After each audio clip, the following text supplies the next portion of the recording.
And we are back. And today we're going to probably dive on, I would say, one of the most popular questions I get asked every single day, hundreds of times a week. Every promoter deals with this. And it's DJs looking to get gigs. And I want to try to take a unique approach where I can kind of go down like the do's and don'ts and how to position yourself in a way where promoters might give you a better chance. And just as a personal background, I've been booking. I've been involved in the scene since 2007, but probably as a booker like around 2009 or 10 when I started doing some small parties on my own. Then I got lucky enough to become an assistant talent buyer at Space, Humans Alike, Heart, dozens of other projects, and I can say I can comfortably say I booked every massive headliner up through the pandemic.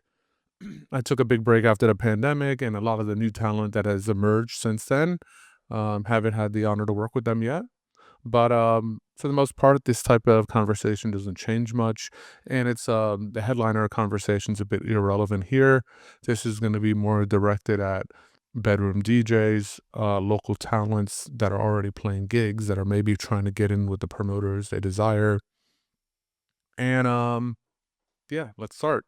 So first and foremost, I think it's important to really dive deep, learn the different promoters that are in your market, and really see the ones you align with. I can tell you, I mean, huge pet peeve is when someone reaches out doing the whole talking you up, your stuff's great, I've been dying to work with you, all that nonsense, which doesn't really matter. It's kind of unnecessary to say all that.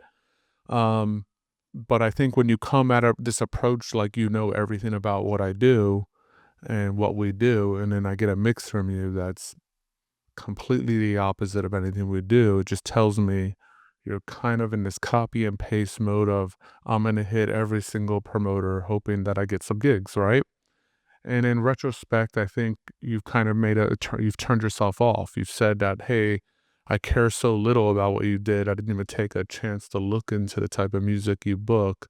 And instead, I sent you something that anyone would obviously be able to tell you don't book. And you kind of burn that bridge before it's even started. And if there's a chance in the future you change your sound to something that might fit me, I'm probably not even gonna listen to the new mix just because of that first experience. And first impressions are truly everything. So I would just say like really look into the promoters, what they're doing, who they're working with, what type of music they're playing. Even if they have multiple parties going on, maybe at this one party they do a specific sound and at this other party they do a completely different sound. And I think it's very important you learn and understand that at a local level and at a global level. The more you understand the inner workings of the scenes and the key players and the people that are making things happening, and you understand the ones that align most with your goals, that alone is just going to give you one more step above the other DJs that are around you that aren't doing that, right?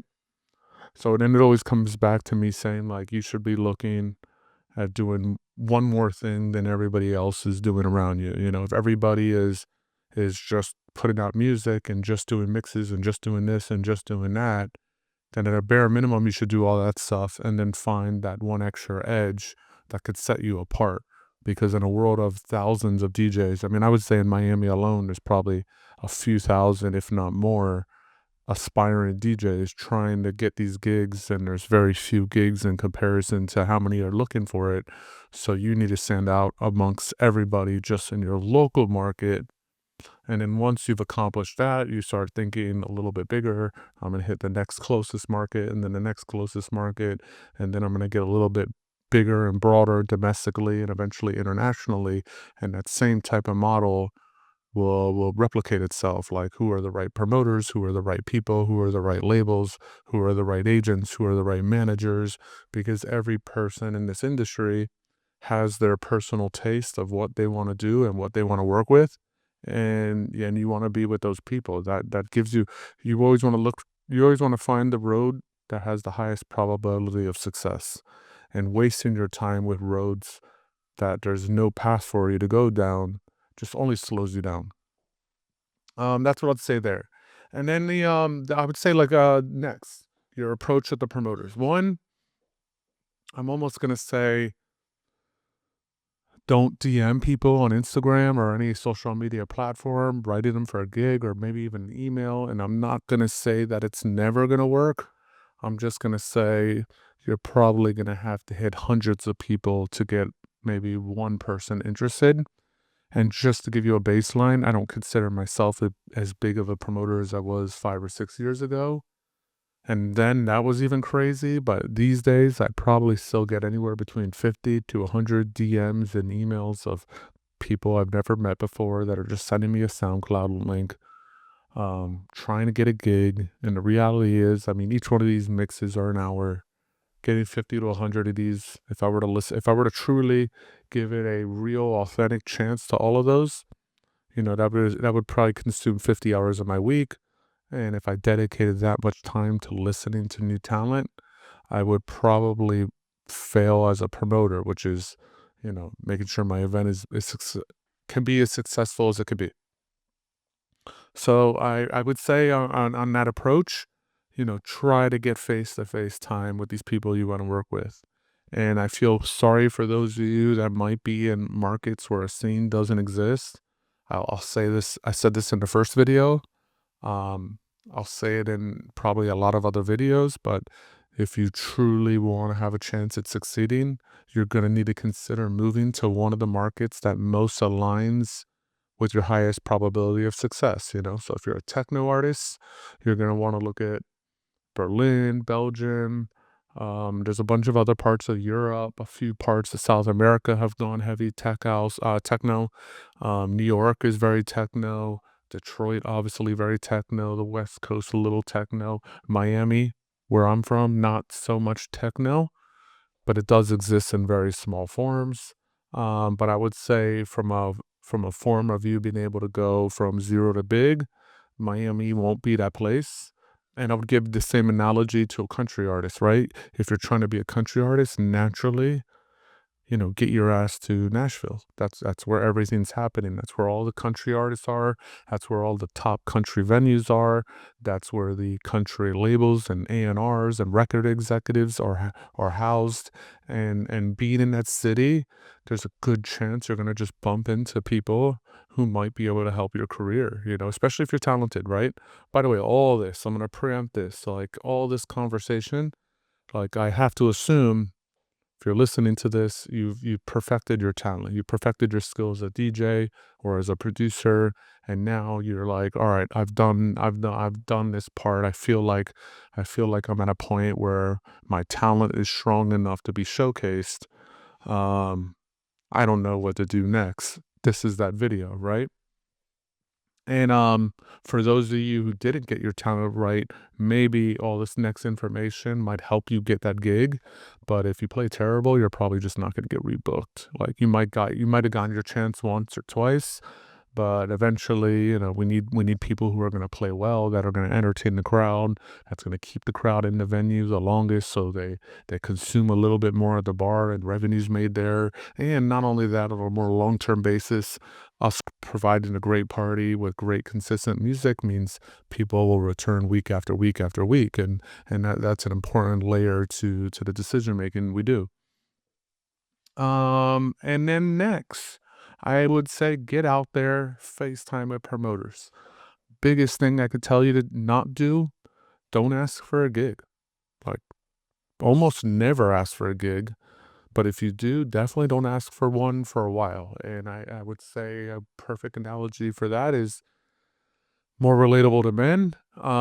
If you're going to a bar to pick up a girl and you see a pretty girl or whatever your type is at the bar, and you're not going to walk right up to her and say, hey, my name is so and so. Would you like to go back to the hotel and hook up? Chances are you're going to get a big flat no. You're probably going to have a couple drinks, flirt, talk, build a rapport, build a relationship, see where those common interests are, vibe it out. Maybe something happens that night, probably not. And you're gonna build to that moment by building that relationship and trust, and that there's a desire for more than just this one thing. And that goes so far, like so far building genuine relationships. And the reason, and I'm gonna give you the counter to this where someone says like, "Ah, it shouldn't be my job to, suck a promoter's, you know what?" But in reality, that's not what I'm saying. I'm saying like, if you come to me and you immediately ask for something, you've turned this relationship into a straight business relationship. You came at to me, you came and approached me or another promoter, like, I see you as something that can help me, and that's what I want. And if that's what you want and you really want something out of me and it's just pure business for you, then I have to put on my business hat as well and go, all right, you want something from me, then I want something for you. And right now, you're currently a nobody potentially. You don't really have a lot going on. I don't see any released music on any major labels from a local community. Haven't seen your face a lot.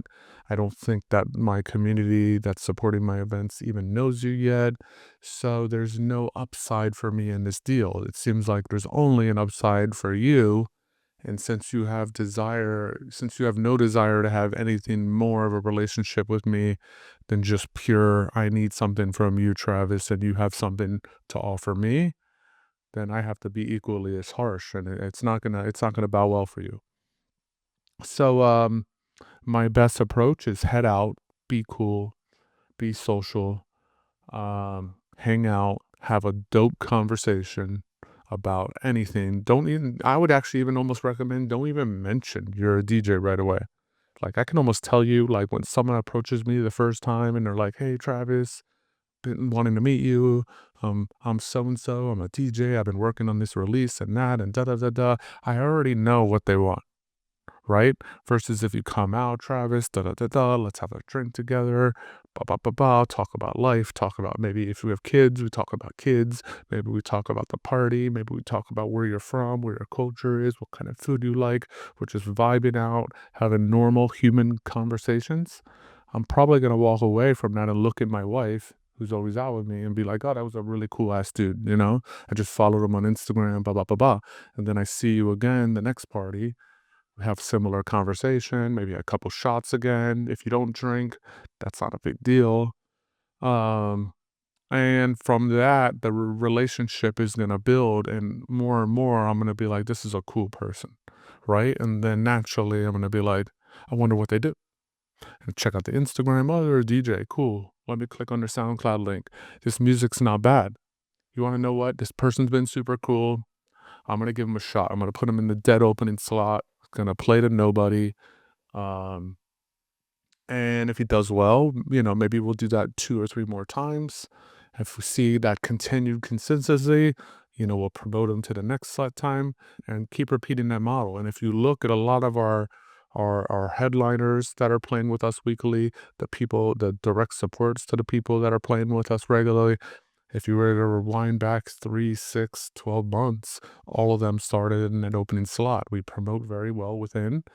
And just to remind everybody that's watching this that I'm not like selfish and anti DJ or egotistical about this thing. Like in 2024, humans alike, we put on 124 different local and developing acts. We gave that many different artists a chance, and I would almost be willing to bet there's very few people in the world that would even be able to compare to that number outside of maybe festivals that have like ridiculous amount of set times.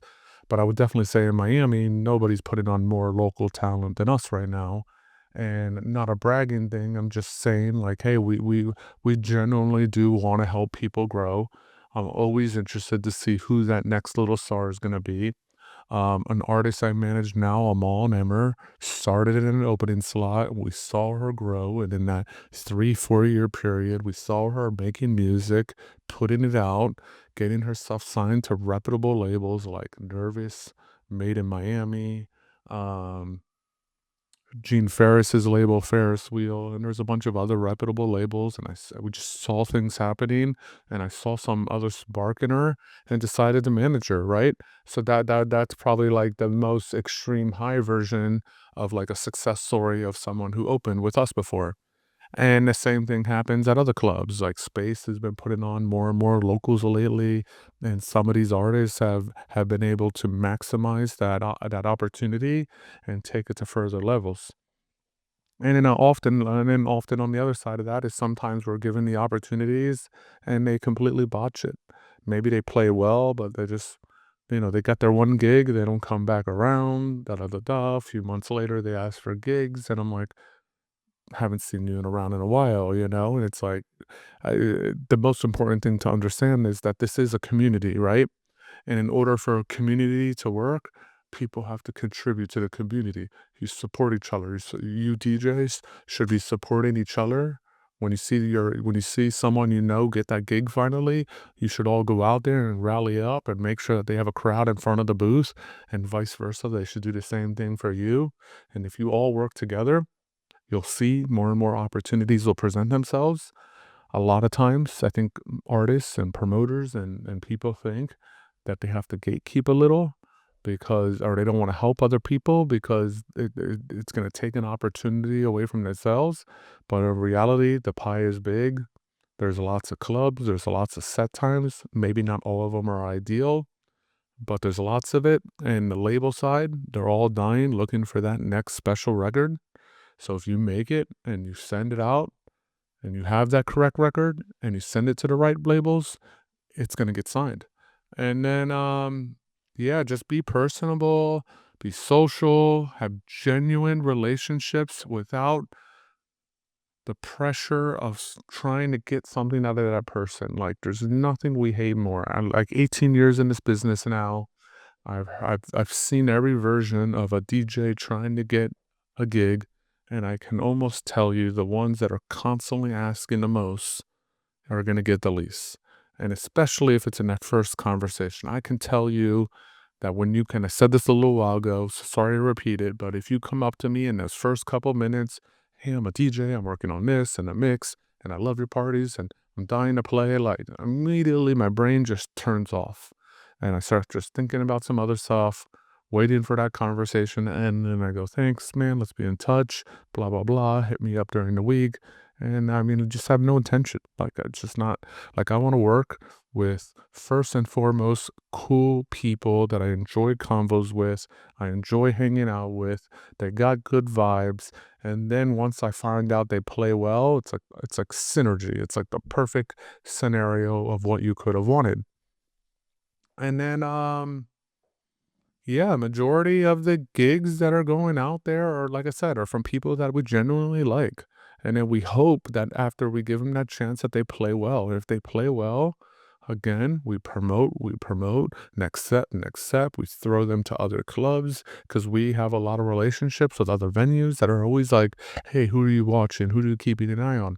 And I'll be like, oh, I got this guy, I got this girl, fucking rocks it out to me, good vibe, good energy, brings people, always very highly supportive, making content and pushing the party, and comes when they're not playing when they can.